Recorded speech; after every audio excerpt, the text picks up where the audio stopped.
Welcome to Life in Sirens, Behind and on the Scene, a podcast by first responders. We're your hosts, Sophie, Jamie, and Aubrey.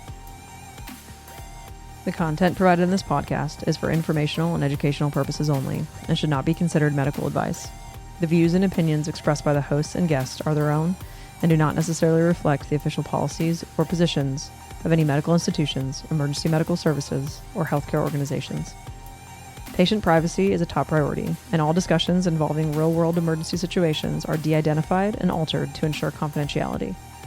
Always consult with a qualified healthcare professional or your local EMS protocols before making any decisions regarding patient care or medical practices. Listener discretion is advised, as some topics may include discussions of real-world emergency situations.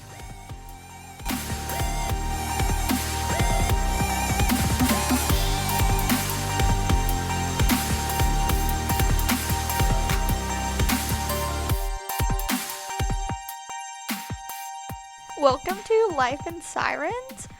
We are going to kick it off again with another fireside chat style episode. These are shorter episodes, and today we're going to be talking about something that we feel is pretty important, and that is the response that we often hear to the phrase, "You didn't sign up for this." And that is, we get a lot of animosity, hate, and "you're stupid." But we are not saying that you didn't sign up for a very strenuous, mentally and physical workload. We are just saying that there's a long list of things that you sure didn't sign up for, or no one prepared you for, or no one taught you to cope with. And we're going to get into that today.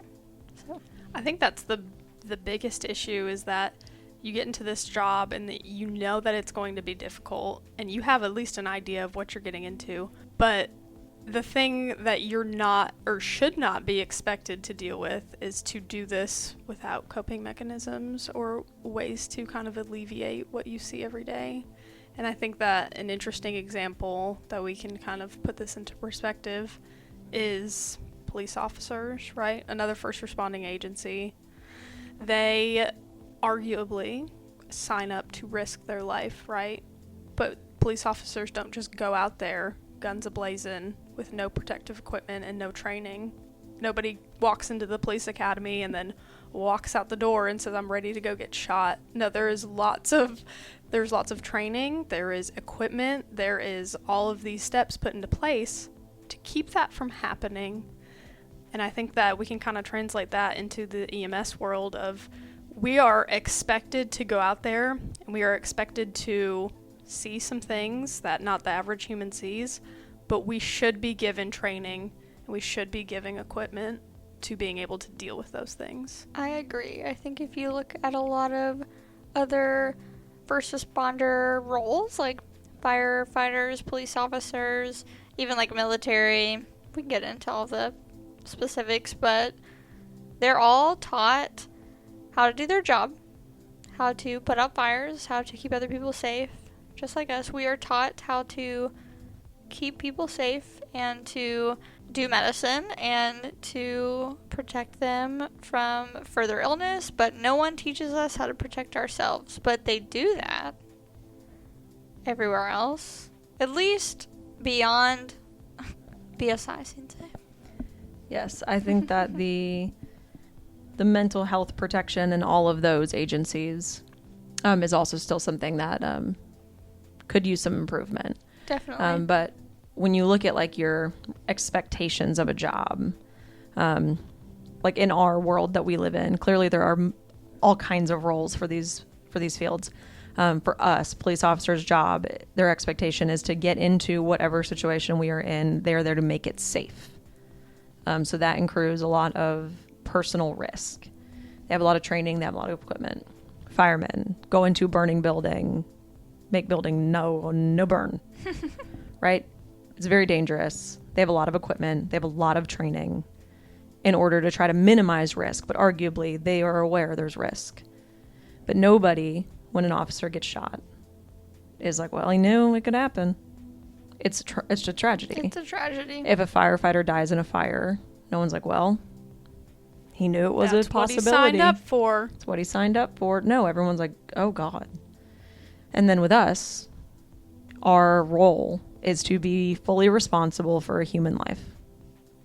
And we do that. But that doesn't mean that when that life slips through your fingers or you try really hard and it just wasn't supposed to happen that way, or you pull them out of a horrible situation, that does not affect you. And when those things do affect you, because mind you, we're also physically in harm's way a lot of times. Our job is much more mental than it is physical. And nobody looks at us and is like, oh my gosh, that is horrible. Are you okay? They're just like, oh, you signed up for it. When we tell people that in other career fields, that would be ridiculous. Right.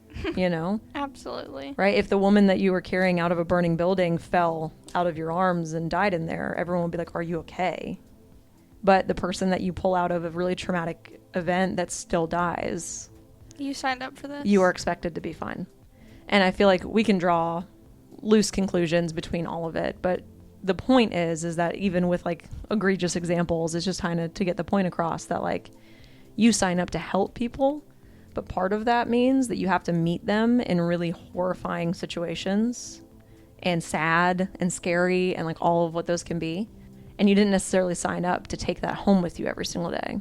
You didn't really know that that was like the point. And we're not given any tools or training on how to mitigate that.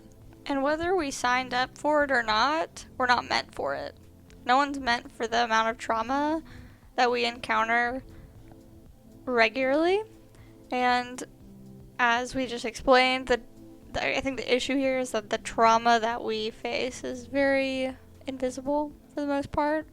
And this study published by Psychological Medicine, this is in PubMed, so we can add it to our description here, but the average person experiences 3 traumatic events in their life. Don't forget the 0.3. 3.3 is what the exact statistic is. 3 times in their life they witness something traumatic. I feel like we all witnessed something traumatic, at least 3 things in the last 2 weeks. Absolutely, 100%, without a doubt. And this may vary depending on where you work, what your call volume is, the demographic, etc. But like, I can't disagree at all. And you want to look at me and say, well, you just signed up for that. Someone has to do it. Someone signed up to be the garbage man, and I am so happy he did, because I don't want to do it. Mm-hmm. But I don't think should. I think someone should allow him to have rain boots so he Right. doesn't get trash juice in his shoes. Right? I'm just saying, Trash juice. there should be the appropriate tools provided to everyone in the field so that they're comfortable not just surviving. Mm-hmm. And then, not to mention, not everyone survives. Yeah. And I always find it very interesting of a phenomenon that it's almost always like older providers that have been here doing this for years and years and years and years that are so much more likely to deny their own humanity. They would be like, well, I made it, so why can't you? And I'm like, well, how many of your friends have committed suicide? How many people have you lost to poor health because that was their coping mechanism? Right? How many people have you lost to not being able to get up and actually work on themselves? So To addiction. Yeah, or substance abuse. To addiction. Like, how many humans have you lost in your life? And you are still sitting here telling me that you're fine, so should I. And let's just not lie about it. There's calls that you remember that are stuck in your brain. There's feelings that you have. And a lot of these old heads are raised in a culture that if you did talk about it, you were basically laughed out of a job. And thankfully, we're not really in that place anymore. But I will challenge them not to continue that level of toxicity. Don't be the one commenting on people's TikToks and telling the new babies coming into the career field, like, if you can't handle this, if this bothers you, the job's not for you. If this bothers you, you have humanity. Let me tell you. I would argue that if anything in our job bothers you, it's different for everybody what bothers them. But if anything bothers you, then congratulations, you are not a sociopath. I'm so proud. Speaking of that. Great. Yeah. Speaking of that. For me, some of the most memorable instances, and maybe this is because these are the people that I thought were supposed to have my back, no matter what, when crisis was happening. some of the most memorable injuries I have emotionally at work are from administrators. And I hate to say that out loud because it's icky. But I remember my very first pediatric cardiac arrest was an infant cardiac arrest. And it was Austin and I's first call together. And I had already spent time working in a pediatric facility for several years prior to starting this job. And I remember walking up to the supervisor and saying, "Could I have the keys to the stock room?" Because at that point, we would go to the stock room and restock our trucks after cardiac arrests and big calls like that. I remember him handing the keys, didn't say anything to me. I started walking down the hallway, and he asked my partner, "So what, is she a psychopath?" And I will never forget that as long as I live. I will never forget that. I never have forgotten about it, and I think about it because that's another place we injure people is, like, people have to work through things how they work through things, and I felt disgusted with myself, and I'm so glad that I had the relationship already that I did with Austin, that I could say, am I okay? Because, like, I'm okay. So is something wrong with me? And he gave me plenty of reassurance, but, like, it wasn't my first pediatric cardiac arrest. That supervisor did believe that. But if you did believe that, and I was handling it in the way that I did, why on earth would you ever say that? And I think that, again, comes from, like, the generation above us, which this person is not significantly older. Mm-mm. There was really... I can't even say that is an excuse, but we have so much responsibility with our words and actions not to re-traumatize people from things that they've already been through.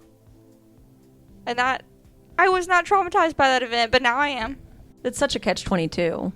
Like, you were a young woman that was fine, but that was not his expectation of you. And so then it was, you were a psychopath because you were fine. But had you been a young woman that acted the way he thought you would, which was crying and being hysterical and having a really hard time, then he would have been like, you should talk to her about how this job's not for her. Yep.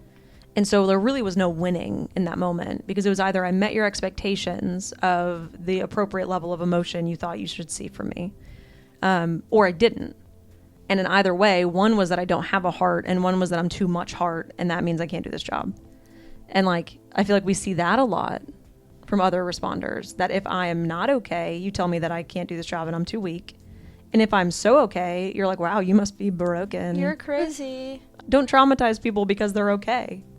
Absolutely. Like, don't make them question their own sanity and empathy if they're not bothered by that particular call. And it's not going to be every call, every time. It might not even be a traumatic call. And I think this is something we've spoken about before, and it's something I've talked about on my social media, is the trash can theory. As we all know this, we keep putting things in our trash can, and then we, like, smush it down. So we can add some more things on top. And then we put our foot in there, and then we flatten it out a little more, and we put some more things in the trash can. But eventually, the trash can cannot hold anymore, and the bag's going to rip. It's either overflow or explode. And just because I was not affected by that call, every single traumatic call or call with high emotional burden after that, I said, am I handling this like I'm supposed to handle this? Every single time for a long time. And I was lucky enough that I had supportive people around me that I didn't feel, I guess, negatively about seeking out therapy. And I was like, then my therapist was like, you're being crazy. It's okay to respond however you want to respond. But, like, it took me going to a therapist outside of this field for them to explain to me that it is okay to have whatever kind of response you're going to have. And that eventually this might not be the response that I'm okay. And it might freak you out a little bit that it's probably going to be a call that you least expected. I would argue the only problematic response to any call is denying what you're actually feeling. Absolutely. That's it. Is just pushing it down and pretending that it doesn't exist. Whether that is that you're fine, or whether that is that you're struggling, or you're sad, or you're angry, or whatever it is. The only bad response is to just ignore whatever you're feeling and try to move on, because it will eventually come back for you. And it may be in the strangest times that it shows up. It may be in your personal life. It may be with your kids. They do something that really ticks you off, and normally your fuse isn't that short, but for whatever reason today it is. It may not even be that you can pinpoint that that was the moment.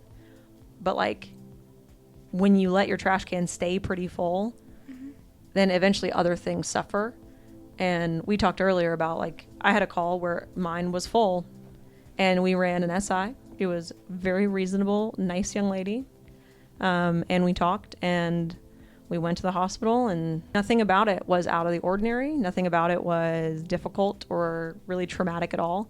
But I had just like a breakdown in the truck afterwards because that was just my last straw from like a culminating year of calls that I just never really talked to or talked about. And I had the ability to talk about it. I had like a great resource of friends. And I just didn't. And so I think now after that happened, and I think a couple other times this has happened, now I am like a bit more proactive about having conversations about calls. And sometimes like my way for that is to really just talk the call to death. Yeah. I just need to be like, hey, can we talk about this call again? Until my brain feels settled about it. And I hope this is not the case for everyone, but it took, like you said, you had the people around you that were great resources and were going to listen, and you weren't worried about them not listening. But like, I think it's just that like subtle culture, like underlying vibe, I suppose. And I agree with that 100% because it literally took someone that I love ending their own life for me to be like, I have to talk about this. I think a lot of agencies let it get to that point. You have to lose somebody in order to recognize the problem. And that's scary. I think another issue is you have to actively choose to work on it, because how easy is it to, after that call, you go back to the station, you finish paperwork, whatever, you're going to run other calls after that. How easy is it to just brush that off? And then you get home, you're not with your people anymore, and you can go do whatever you want to take your mind off of that. And then that's just a perpetual cycle. So at some point, you have to choose to actively work on it, whether that's sitting down with your people and talking about it, or sitting down with your partner and being like, can we talk about this call again, or going to therapy. At some point, it does have to be an active choice. You know, it's not always that you're shot down every time you try. It's sometimes you don't even get to the point that you can choose it. And What did all of our coping mechanism used to be? Drinking. You're looking at 3 sober bitches. So we're all sober now. So arguably we have really bullied ourselves into having to deal with our brains because there is no quieting them down in other realms. But I would like challenge you to look at what your coping mechanisms are. And is it just giving you some like reprieve for a few hours of like quieting down your brain? Are you a casual drinker and you don't have an addictive personality and it's no biggie for you? Because some people that's very true. that is okay. That's totally fine. Just because we're sober doesn't mean you're Yeah, we were not those people. Just because we're irresponsible with alcohol does not mean you are. We were not casual about it. But like look at your own coping mechanisms. What is that? Do you like run to exhaustion? Like maybe you should look at that. Also, You know? working every single hour of the week is not an appropriate coping mechanism. I repeat, working yourself to exhaustion is not an appropriate coping mechanism, and we've all done it. Yes. Every single person, probably that is listening to this. I know every person in this room. Don't do that. I think one thing I do want to point out is I've seen it in all of us, and I'm very proud of us, and I think all of us have had significant lifestyle changes over the last several years, is that when we went to 24/72s, we were like, oh, so sad, we'd never see each other. But then we started embracing our life outside of work. And we do a lot of EMS. We do a lot of EMS all the time, obviously. We have a podcast, and we speak at conferences, and we do things. But, like, there is life outside of EMS. It's okay. It is my whole personality. But also, there's so much more to me, too, and there's so much more to these ladies, and we get to experience our lives outside of work now, and I think we're all a lot happier for it. Absolutely. Find your tribe. Find your people. Find your thing that you love to do. And, like, make sure you make time to do it. Obs, you mentioned something earlier that was about, like, being stoic on scene. Mm-hmm. And I really liked it. Will you, like, reiterate that? Yeah, I think that there should be a definite difference when, and I think your example you used is like the older generation of EMS, if you can't be stoic and do these things, then you don't belong to do these things. And there should be a line drawn, because you definitely do have to be stoic when you're actively doing these things. But there is absolutely no reason in this green earth that you have to be stoic after you're done doing the hard things. I love that. I think that we get confused. The stoic standing in the room with the family crying, that then I have to go back to the station and be stoic in our bay for no reason. It sounds silly when you say it out loud. It sounds so silly. It does. I'm allowed to have any emotion that I need when I'm not on that call. Clearly, when you're on a call, you have a responsibility to your patient, your patient's family, all of the people that are truly experiencing the whatever grief that you have found yourself a part of. You have a responsibility to be supportive to them. But after that, you have a responsibility to be supportive of yourself. Absolutely. And so, make sure that you recognize when you've stepped out of that environment and you can actually, be a person again. Because it's very important to be able to feel those things once you're out of that environment. My favorite quote, that was actually my best friend, Haley. She was a police officer at the time. She's an EMT now. When I was getting sober and choosing to, better my life choices, she put a Post-it on my fridge that just said, "Don't be." She put Post Malone on your fridge? Can Sorry. I? It was a Post-it note. She put a Post-it note on my fridge that just said, "Don't be so hard on yourself. You're doing hard things." And that just resonated with me, and it sticks with me, and I tell it to people all the time. So if you're in a place where you are questioning how you're feeling about a call or whatever it is, don't be so hard on yourself, because you're doing hard things. You don't have to see the whole staircase. Just take the first step. I'm not saying you to, a lot of gentlemen need to hear this. I'm not saying you have to go cure all your life's trauma and become the greatest communicator and cure everyone else in your life. Please stop trying to cure everyone in your life. Actually, I am just saying that you need to take care of yourself, and even if you don't know what's going to happen in the end, just take those little steps. Take the day off. Use your day off not to pick up a shift. Self-care is important, and as annoying and overused as that term is, it does mean something. So take care of yourself, take care of your people. It's okay to stop rescuing everyone all the time. Also, this is for the dudes or dudely humans. It is our masculine listeners. Yes, it is harder for you in this field to show emotion or to acknowledge feeling or struggle with some of these calls. Societally, you're not given a lot of space to have feelings. And in our field, I feel like it is sometimes worsened, especially PD, fire. You're not really supposed to have feelings according to society. So just know that you also belong in a space of being able to express whatever feeling you're having about a call, and you will be a better person and provider for it. But we just want to recognize that it is honestly harder for men to be able to deal with their own trauma, because we just don't really give them the space for that. And if you know us and work with us, I think that this goes without saying that we all want to be a resource for you, and we want to help navigate this crazy job with you, and if we can help, we will do our best to do that. If you would like to just contact us for a resource, for another human to talk to, we have those as well. So it doesn't have to be us. We can get you somewhere hooked up with somebody else or somewhere else if you ever need to chat. This is just a reminder that the National Suicide and Crisis Lifeline is 988, and always you can actually text or call this line. Also, 911 is an option in extreme crisis, so please don't let help be an option that is inaccessible to you. Thank you guys for listening to our fireside chat. Though this was a more somber episode, we hope that it empowers you to start talking about mental health, culture, and positive change through our field, and we hope that you continue to stay safe. Please listen to us on Spotify, Apple Podcast, and you can follow us on our social medias. Those include TikTok, Instagram, Facebook, and YouTube. We'll see you next time.